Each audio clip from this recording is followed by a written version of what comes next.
Good morning, Jason here with PurpleSec. Today is June 9th, 2021. It is a muggy day here outside of beautiful Washington, D.C., and the cicadas are alive and screaming.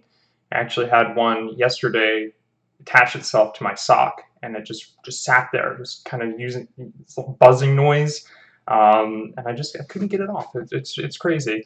And I've been describing this as not really an event, you really want to take part in. It happens every 17 years. It's definitely not like oh, this is Halley's Comet moment. It's just, oh, there's bugs everywhere. So anyways, let's segue over into the top news of security today. A third of execs plan to spy on staff to guard trade secrets. Oof. I already don't like this one. Most senior executives believe more money is needed to protect trade secrets from malicious third parties and insider threats, and many more are prepared to spy on staff to do so, according to a new study from the global firm CMS. Let's check here. Okay, so this is just like their blog post. I don't know where the data is. Okay. The firm commissioned the Economist Intelligence Unit to interview over 300 senior corporate executives from various sectors in China, France, Germany, Singapore, the UK, and the US. 75% agreed that greater investment was needed to guard trade secrets, with cybersecurity being 49% and employee leaks being 48% viewed as the most serious threats. Most pointed to lost business and competitive advantage as a major risk. Here's some interesting bit here. Security controls were seen as the most important step, so implementing security controls. Like your basic stuff might be your antivirus, your firewall, policies might be included in that. And then, more robust things. So if you're doing penetration testing, consistent or continuous vulnerability scanning, social engineering, training and awareness of your staff, those are all kind of fall into that realm of security controls. The technology that you use, like a technical control, might be like a software, like a SIM solution, or an endpoint detection and response agent that you put on your systems. Followed by confidentiality agreements and policies, 46%, and then restricted access at 42%. Less than a third, 31%, thought that creating a culture that incentivizes trade secret protection would be effective. Well, no kidding. What employee actually has ownership in some skin in all this game? Why does the employee care? The employee doesn't care. When it came to mitigating the insider threat, around a third of respondents are planning various measures over the next 2 years, including changes to company culture. I don't know what good that's going to do. Avoiding cloud storage. Okay, well, that's the underlying technology that makes, all the CIOs happy. New offboarding measures and encouraging the reports of leaks. New offboarding measures for sure. I mean, you should probably lock down access before you fire an employee or before an employee is let go. Encouraging the reporting of leaks. I mean, yeah, sure, I guess. I don't know to what degree that's going to really help. But the one thing that I think is most interesting here is the restricted access. And we've kind of talked about that with zero trust architecture in the past with Josh, where the people who need access get access, and that's it. There is no in between. And I think that's one of the things that's been outlined in the Biden White House executive orders, where the government is going to be working towards more zero trust initiatives. And it's a big project to actually draw that up and implement it for an organization. Very expensive, very labor intensive, but it does achieve that goal of restricting access, whereas creating culture around protecting the company's assets. I mean, again, I just don't think that that's something that's going to really compel people to want to do anything. But then the last bit here really gets me. A similar number, 33%, said that they're planning surveillance of employees' digital activity. This isn't really new information. We saw this come out during the height of the pandemic, beginning of last year. Mid last year, when organizations were adjusting to remote environments and creating policies around that and making sure everything is secure.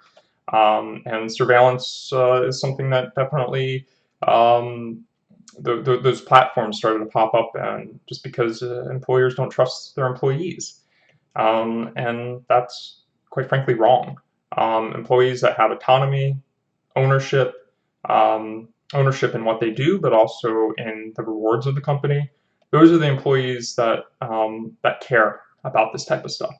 So it's not surprising to me that companies are looking, or executives, at least in this survey, are saying that we need to monitor our people, at least a third, not all, and we need to get people to be thinking more carefully about our own protection. So I don't know. Employees are already kind of burdened by that stuff. I don't think they're going to want to be tracked, especially China, Singapore, and the US are most likely to snoop on Snap, while European respondents are more reluctant due to GDPR safeguards. Yeah, I mean, at what point does the entire world get a GDPR standard and people's privacies can be protected? So interesting stuff. And then Hannah Netherton, employment partner at CMS, argued that employee leaks are driving a need for new strategies to guard key assets. Companies must find the right balance between perfecting their cybersecurity protections and creating a healthy company culture. Yeah, we talked about this. I don't know. I just, to me, this doesn't seem like the right direction. I mean, yes, safeguard your trade secrets, but the route in which some of this is being done, we'll have to see. I mean, emphasis on the security controls, policies, and restricted access for sure. The company culture and the spying on people, I don't agree with, and I think it kind of hurts your employee morale at the end of the day. But yeah, interesting one that came out of that. Of course, yesterday was Tuesday, Patch Tuesday for Microsft. Krebs on Security has a listing of all of the 0 days. Won't get too much into this, except there are 2 CVEs that we want to dive into, because there was actually a targeted attack that exploited these. So they're really good incentive to patch your stuff. So Microsoft yesterday, June 8th, released another round of security updates for Windows operating systems and supported software. So they found 6 zero-day bugs that malicious hackers are already exploiting in active attacks. Again, we'll talk about one of these in a second here. So there were 49 security holes, saying that there's about half the normal vulnerabilities, so there's usually about 100 that gets patched every Tuesday or so. But the severity here is much higher, so the total volume doesn't really matter that much. Again, I won't get too much into this because this gets very technical, but one of the highlights that I'll point out here is Kevin Breen, director of cyber threat research at Immersive Labs, said that elevating privileges are just as vulnerable. The elevation of privilege, flaws are just as vulnerable to attacks as remote code execution bugs. So dropping malware payload or ransomware payload onto an environment, someone clicks on it, and you get owned. Versus someone who's moving in your environment, and let's say they get access to a user account. And that user account doesn't have domain privileges, but then the threat actor is going to start snooping around and looking for an account that does. And that's what elevation of privileges means. So they're moving laterally across your environment. So their privileges aren't necessarily escalating at that point. They're moving laterally across the environment with their existing privileges and just trying to attempt to elevate until they have domain admin. So this can be hugely, Kevin goes on, this can be hugely damaging in the event of ransomware attacks where high privileges can enable the attackers to stop or destroy backups and other security tools. The exploit detected tag means attackers are actively using them. So for me, it's most important piece of information and we need to prioritize the patches. So I want to talk about two of these in particular just because it relates to an attack that was highlighted today. Again, very technical stuff. I don't want to dive too much into that, but there's these two CVEs, 31955 and 31956. So let's start by taking a look at CVE 31955, Windows Kernel Information Disclosure Vulnerability. The kernel is the core of a computer's operating system. Pretty much once you have access into that, you have complete control over that system. So it's very nasty stuff when you have that level of access. Here it's saying the attack vector used. Either the attacker exploits the vulnerability by accessing the target system locally or remotely by logging in through SSH, or the attacker relies on some interaction, so phishing. Someone clicks on a malicious link and the executable is dumped. So then let's see here. Confidentiality, there is a total loss of confidentiality resulting in all resources within the impacted component being divulged to the attacker. Alternatively, access to only some restricted information is obtained, but the disclosed information presents a direct serious impact. So the attackers are able to get read, write, and execution capabilities within the kernel of the system, and they're able to do anything they want with that information. As we said, there's a vendor patch available, so just patch this. We safeguarded from it. And then what type of information could be disclosed by this vulnerability? The type of information that could be disclosed is the contents of the kernel memory. An attacker could read the contents of the kernel memory from a user mode process. So again, they would have access to everything.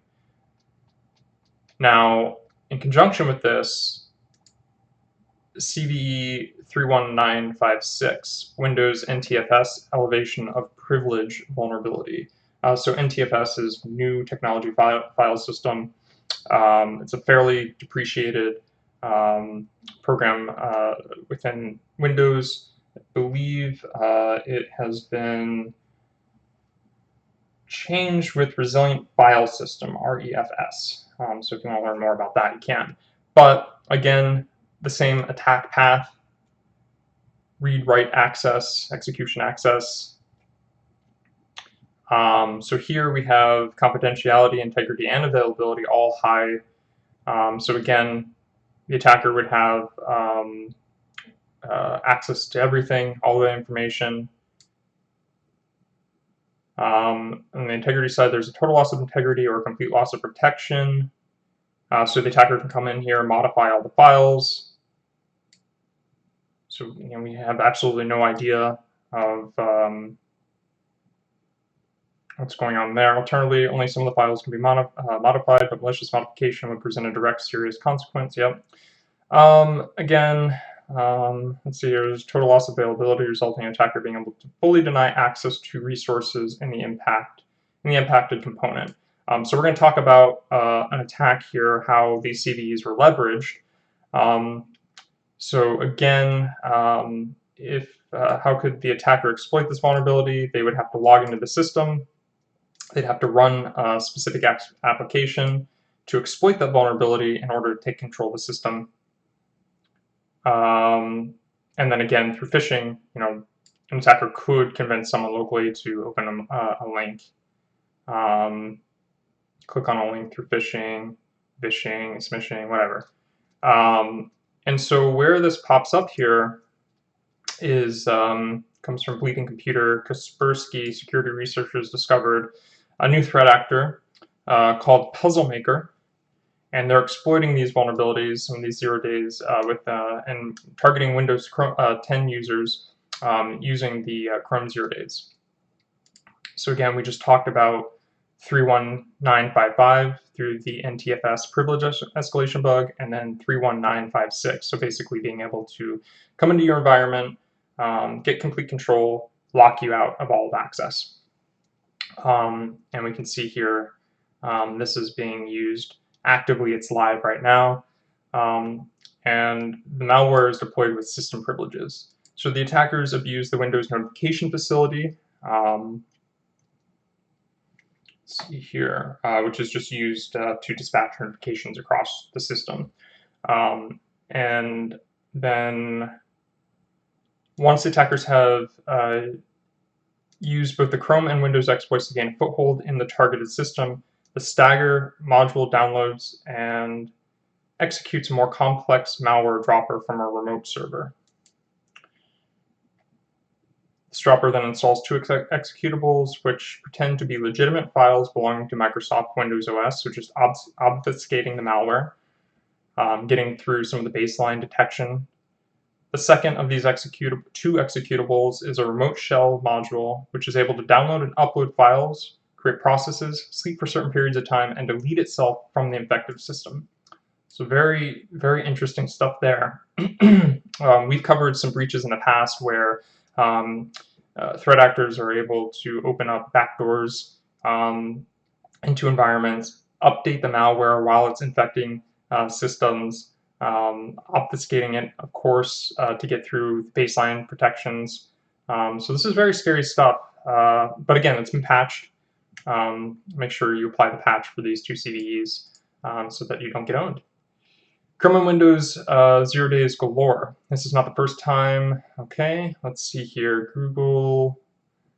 Let's see if there's anything here that might be interesting. The attackers took place in two separate campaigns in February and October, with at least a dozen websites hosting two exploit servers, each of them targeting iOS and Windows or Android users. Project Zero researchers collected a trove of information from exploit servers used in the two campaigns.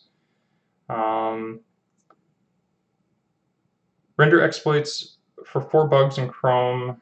So it just looks like their previous attacks that were going on, they got a lot of great information about this, and yeah, I mean, this is some scary stuff. Just patch your stuff. That's really what that's saying there. And then we had another one here that kind of caught my attention here. Computer memory maker ADATA. ADATA. Hit by Ragnar Locker ransomware, if I can speak. Taiwan-based leading memory and storage manufacturer ADATA says that a ransomware attack forced it to take systems offline after hitting its network late May. So they create RAM, memory, mobile accessories, gaming products. This is something that's been kind of interesting as we kind of look at what industries are being targeted by threat actors. We've seen strategic resources like oil and food. We've seen telecommunication through internet services providers being attacked. And this is another interesting point of view where our chip manufacturing, our electronic devices, at what point are these considered less of a luxury and more of a strategic resource, just because of the benefits that it gains? So slowing down production in these areas, is that going to create supply-demand changes? How is that going to affect the greater economy? How is that going to affect all of the world in general? So they confirmed that the attack occurred on May 23rd, 2021. And it looks like, let's see here, the company successfully suspended affected systems. They've made the following attempts to recover and upgrade the IT security systems. Seems like they're moving, just kind of going through their general incident response right now. There's not really too much specific information about this attack in general. You can see here, it says that they've allegedly stolen 1.5 terabytes of sensitive data. They've only posted screenshots of proof, and of course they're threatening to leak the rest of the data if they don't pay. Of course, what prevents them from linking the data after you pay anyways? So why pay? According to screenshots already posted, let's see here. There's the Taiwanese memory and storage manufacturer. Okay, so this is just, they don't have any proof here, but they're threatening they're going to provide proof here. So one of the things that's interesting about the Ragnar Locker ransomware is that it was recently discovered. So they're saying December 2019. I've seen reports that the FBI has been tracking them since April of 2020. And I think there's kind of a little diagram here. So there's that initial compromise. So like most routes, there's reconnaissance phase, looking at things on social media, learning more about employee information, creating that campaign that's then going to be able to compromise a network. So they're able to gain access, exfiltrate the data, and then they drop the malware to lock everyone out. So they're, again, going back to the Patch Tuesday with the Krebs on Security article, moving laterally within an environment, getting domain privileges, and then having such elevated privileges that you can lock everyone else out. So that's exactly what's happening here. And then, as we just saw in this ransom note, so to speak, the ransom it's either published on the dark web or there's a threat, so that's kind of, it's an extortionware. And then you either pay the ransom or you don't.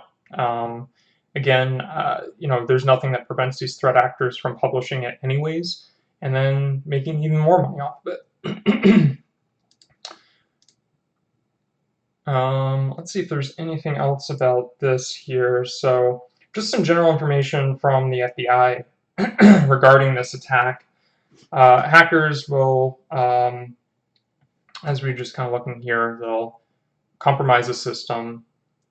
Then they'll deploy the ransomware payload as the final stage of the attack, which encrypts all connected devices.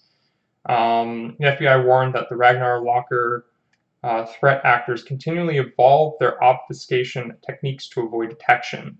But you can generally identify this particular ransomware with the .rgnr extension.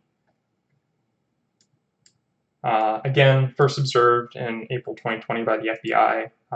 There's a large organization that had their files encrypted, and there was at the time it was an $11 million ransom payment. And then just one of the kind of the final thoughts here.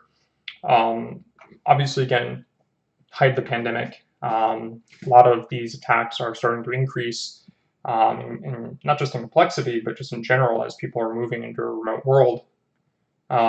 This particular ransomware is being increasingly deployed against cloud service providers, telecommunication, construction, travel, and enterprise software companies. So a lot of the things that we've been covering. And then just in terms of general prevention techniques, outside of kind of the base, train your employees not to click on things, and outside of, make sure you're up to date with your patches, this kind of gets into more mature security programs where we're talking about active threat hunting, where you're having managed detection and response, reporting on that, and then having some type of incident response that goes up the chain. These are things that companies really should be focusing on and investing on, not your company culture, with regards to protecting your assets. This is where the investments are: people, processes, and technology, PPT.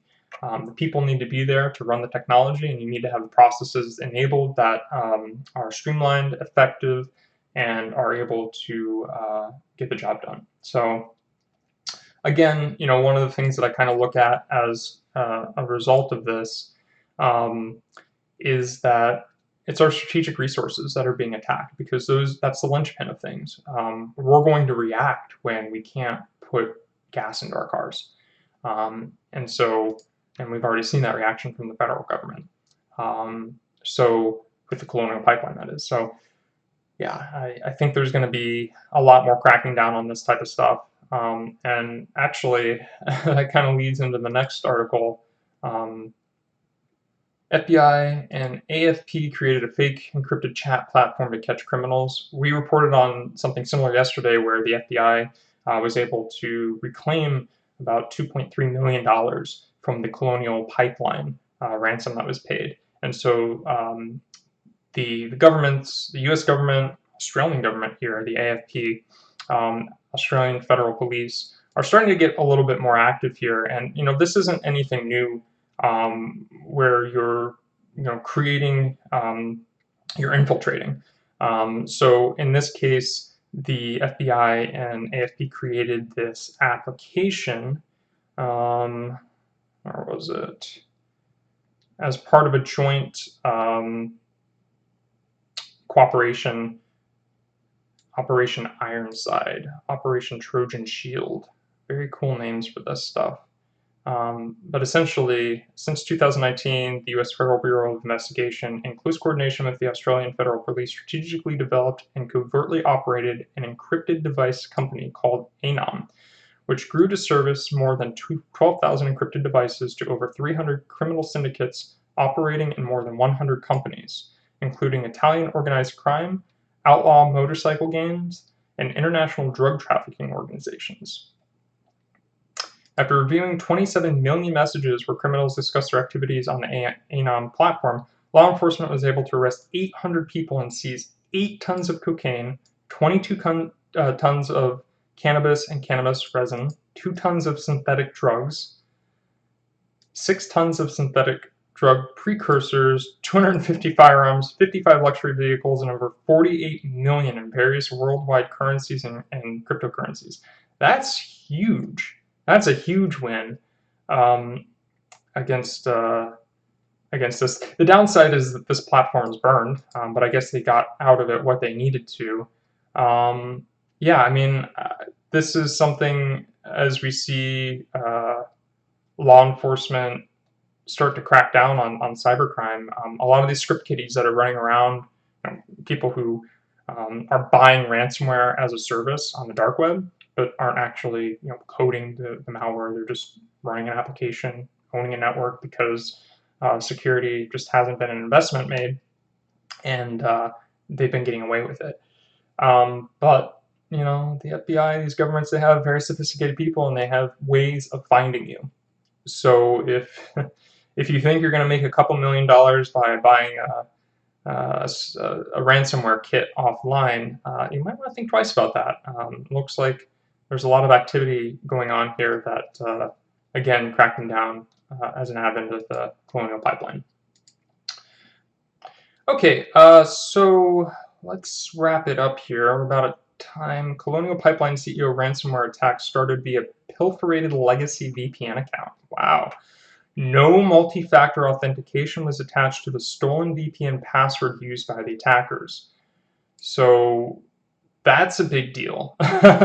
We should have multi-factor authentication as just kind of like a baseline, especially for VPN password.